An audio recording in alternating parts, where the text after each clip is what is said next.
larger geopolitical issue, even as Israel vows to end and totally uproot, wipe off Hamas, an interesting continuum emerges, a very dangerous one at that Iran openly says, and its religious head comes out and says, and as per media reports, that he wants to kiss the hands of the attackers who planned the attack on Israel. Meanwhile, the IDF, the Israeli Defense Forces, say that the Hamas terrorists were carrying ISIS flags. Iran, Hamas, ISIS, a very dangerous continuum.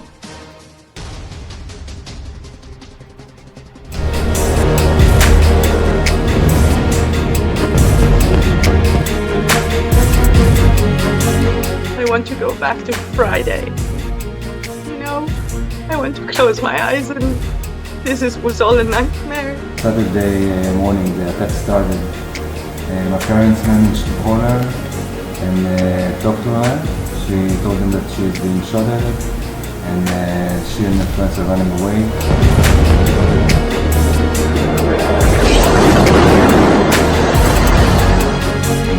It's been hard to find that light during the darkness of these past few days. A terrorist group like Hamas brought not only terror but sheer evil to the world.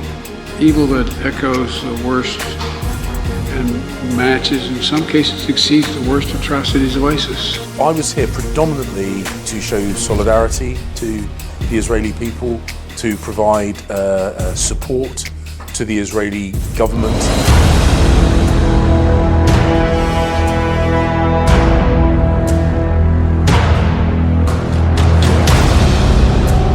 We've never seen such savagery in the history of the state. And they're even worse than ISIS. They're even worse than ISIS, and we need to treat them as such.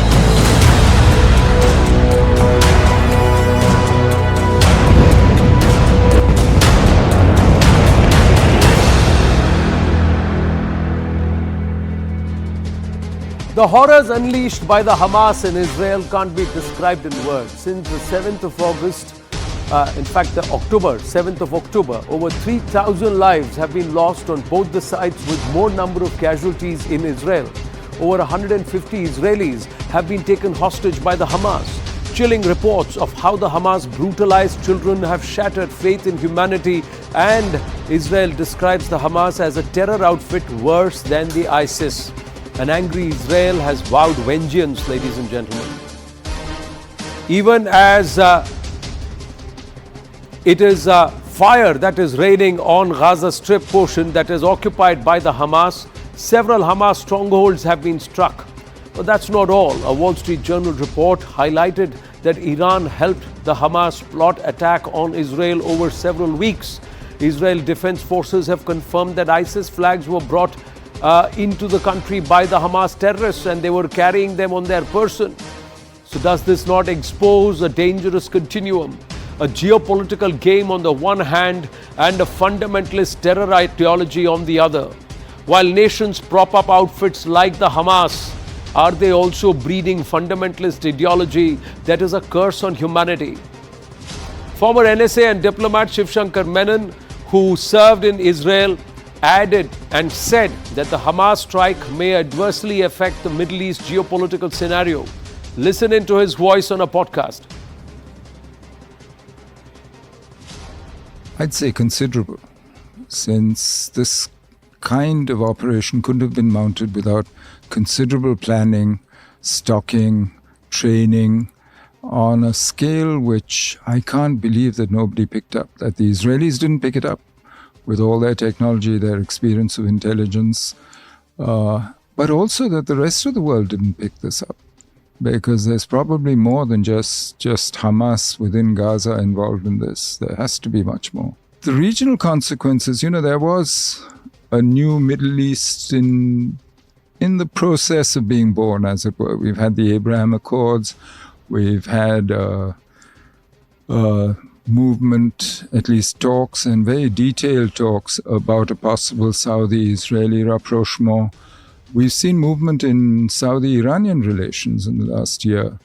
So things were moving in the Middle East. And I assume that this is designed actually to change that direction, to change the direction of political travel in the Middle East. And that must have entered into the calculus. Whether it's intended, how many of these movements it will affect, it will certainly postpone much of this. But how long this has an effect, whether it represents a fundamental shift in the politics or not, I'm not sure. Some people talk about this having the same effects as the Yom Kippur War. I'm not sure, because Sadat went into that war in order to make peace, and he had enough of a victory to be able to make peace thereafter.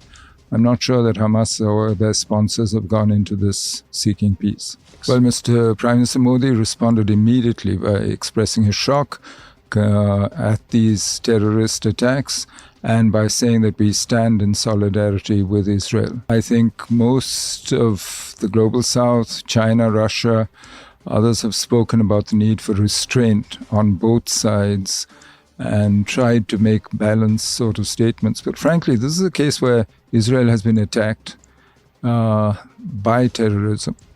And so from my point of view, I think what Prime Minister Modi said is correct. This is the right reaction, I think.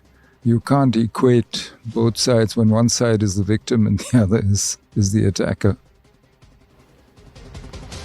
And can we in any way say that a terrorist attack or a terrorist outfit actually voices or represents a particular group which is asking for a separate state? So the Israel-Palestine issue is different. The Hamas dastardly attacks are different. And I think that's the line that Prime Minister Narendra Modi has very clearly drawn. No act of terror can be condoned, or there can be no balancing act there. Let's go across to our guests and understand the new geopolitical dynamic here. Tammy Benhaim, Consul General of Israel for the south of Bharat, is with us.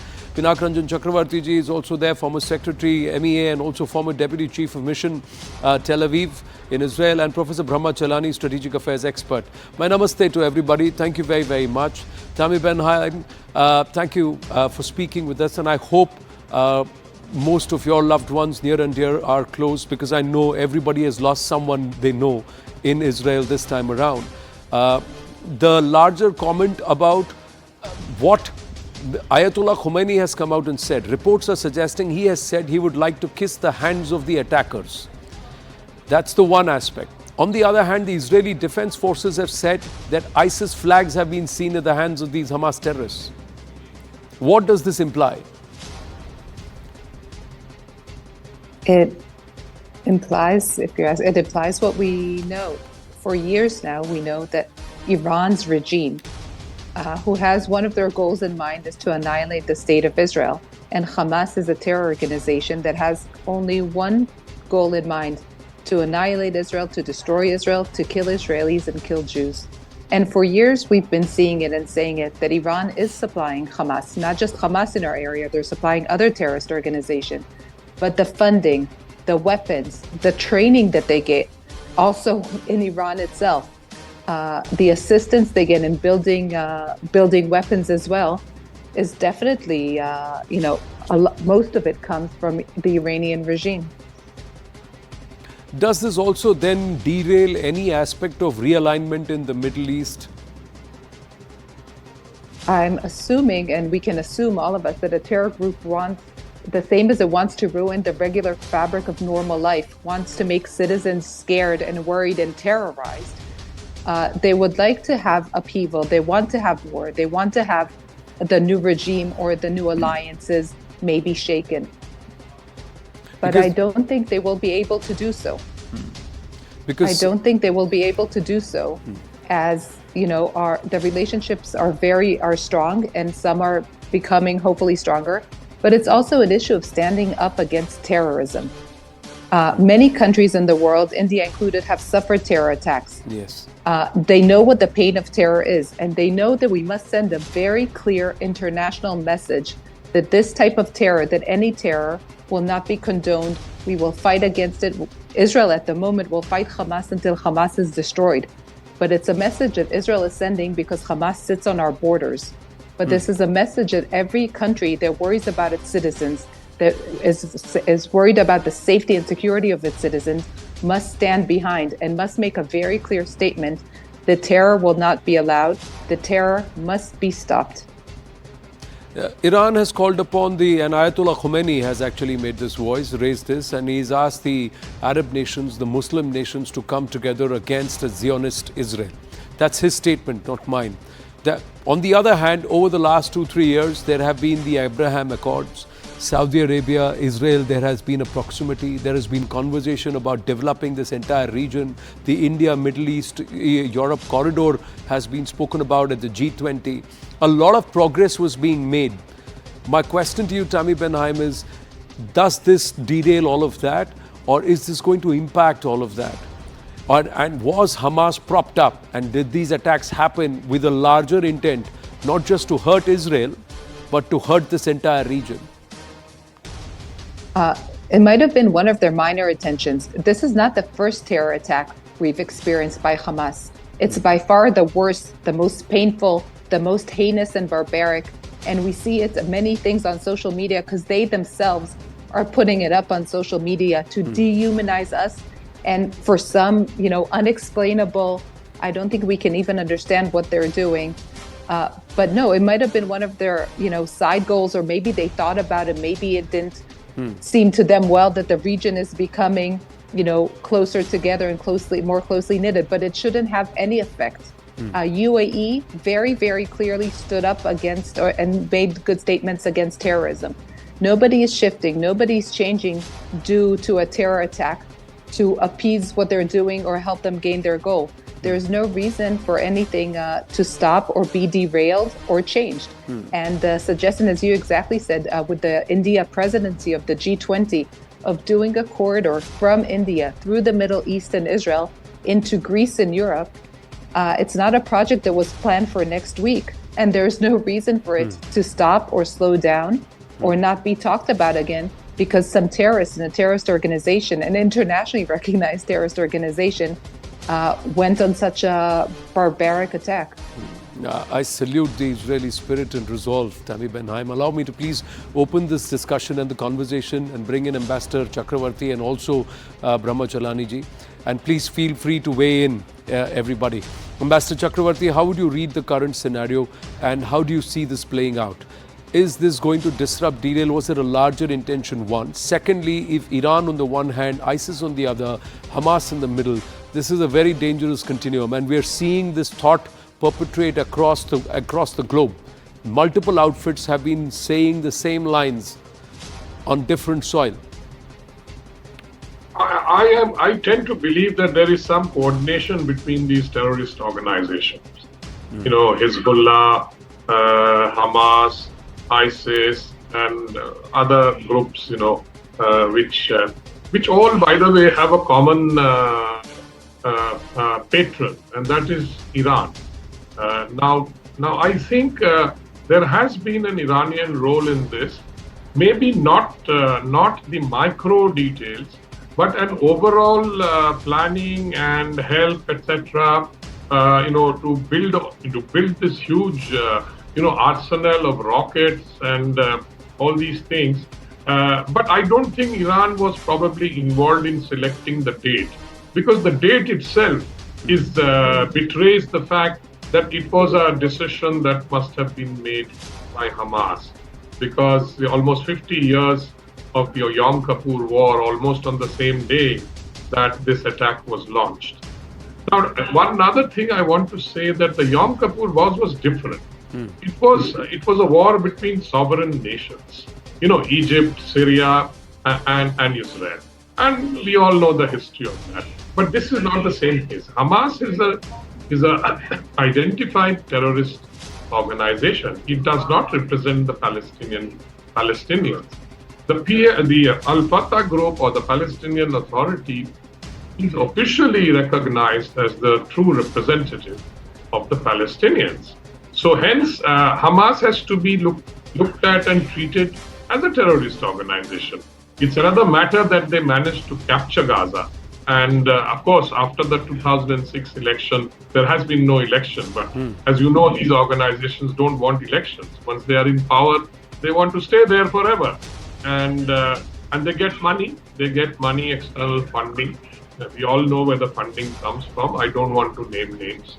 And the other thing I believe is that that there was this probably, this is my own personal view, that there was probably this fear growing that our cause is becoming irrelevant in the international agenda, and that we have to do something to bring it back, and also affect the geopolitics of the region, where we have seen some very, very encouraging developments like the Abraham Accords and the perhaps even a rapprochement between Saudi Arabia, which we thought was imminent, but now probably has to wait.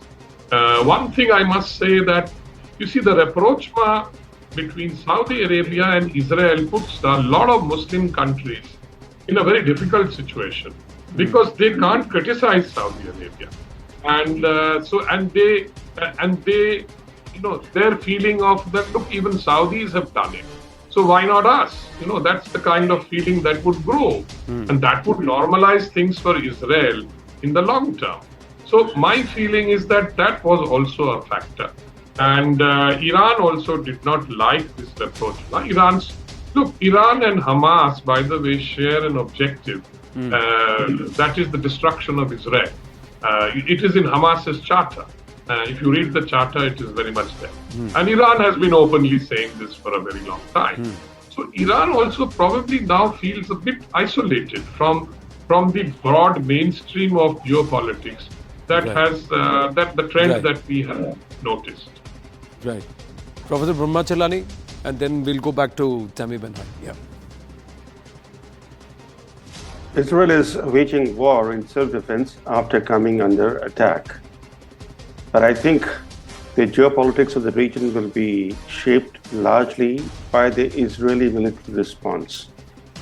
The Hamas terror offensive was unprecedented, it was unparalleled. But I think how Israel wages the war will very much shape the future trajectory of the region.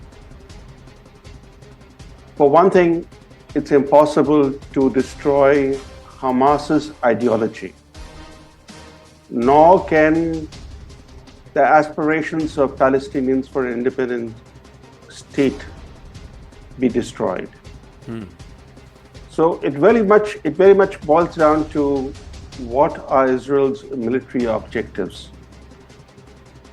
Israel needs to avoid getting trapped in a quagmire in Gaza.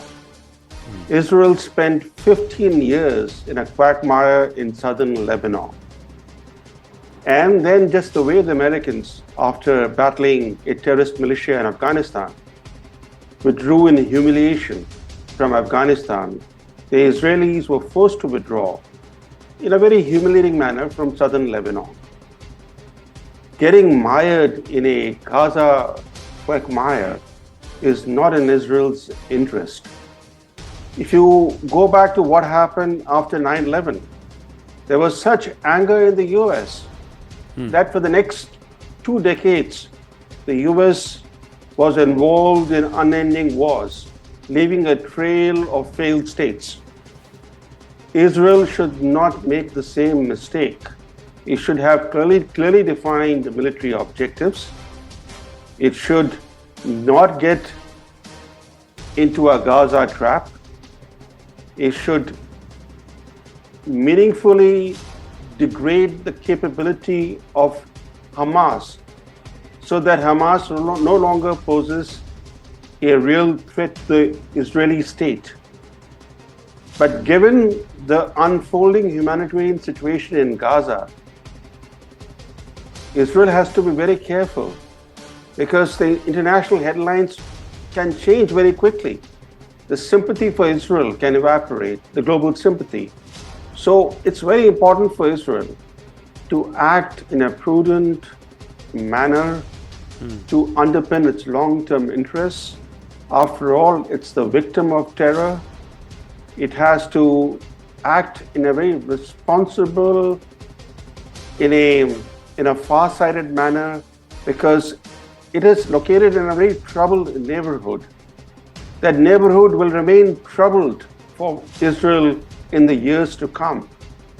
So it has to ensure that the troubled neighborhood does not become worse for Israel. Multiple challenges there. You are the victim, but you have to be punitive. You've got to be smart, and it should not turn around. Tammy Benhaim, would you want to respond to that? Yeah, I agree with the words responsible and looking at the long run. But I agree, but I think Mr. Chakravarty said it very well. Israel left Gaza in 2005. Totally left it. Army, people who were living, we dismantled temples, we dismantled burial grounds, and we left Gaza. And since 2007, again, as was said, there were some internal elections in the Palestinian Authority, and Hamas ended up shooting and killing some of their political rivals in order to get control of Gaza. So we've been trying to avoid this quagmire, as it was called, and we've had many attacks in these past 18 years. And we've always tried to be as responsible as we always are as possible and lower Hamas's capabilities. But now they have shown us that lowering their capabilities doesn't help. They've been using all the funding, the direct funding for the terror from the Iranian regime, but also international funding that they get, international supplies that they get. And instead of helping and building Gaza for its people, they've been spending all their time, all their resources, all their energy, arming themselves up, training themselves up, building infrastructure for the sole reason of destroying Israel. So we have to be responsible and we have to look at the long run. And because we're doing that, we're going to make sure this time that Hamas's infrastructure, its weapon laying sites, it's all their weapon stores, their infrastructure, their commanders' command posts, their centers are all destroyed. And by the way, I just want to mention the 3 goals we have here because we have been talking. And by the way, it's still an ongoing terror attack. Because as we are speaking, and I don't know if you heard my phone buzz or not, there are red alerts going on in Israel as we are speaking because the Hamas is still shooting rockets into towns and at citizens in the south, where they also infiltrated over 1,000 terrorists on the ground. But they're also shooting into the middle of Israel. They're shooting at Tel Aviv, they're shooting in central Israel, they're shooting to Jerusalem, which is one of the holy sites for the Muslims as well. And they're just indiscriminately shooting rockets into it. So I want to be very clear. Our goals are first and foremost to make sure that everybody in Israel is secure and safe. Second, to free the hostages that Hamas is holding and brutalizing, again, as we are speaking now here. Yeah.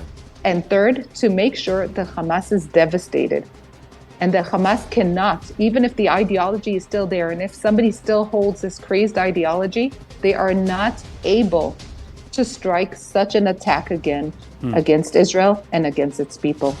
You're very well elucidated there, but you will have to put a timeline to do it and do it sooner than later. I think that's where the concern is, that it should not become a never-ending war again, because then the law of attrition will play against you and play against Israel and its people. That's what would happen. To the gentleman and the lady, thank you very, very much. We'll continue to track this story. Have to take a very, very short break at this point.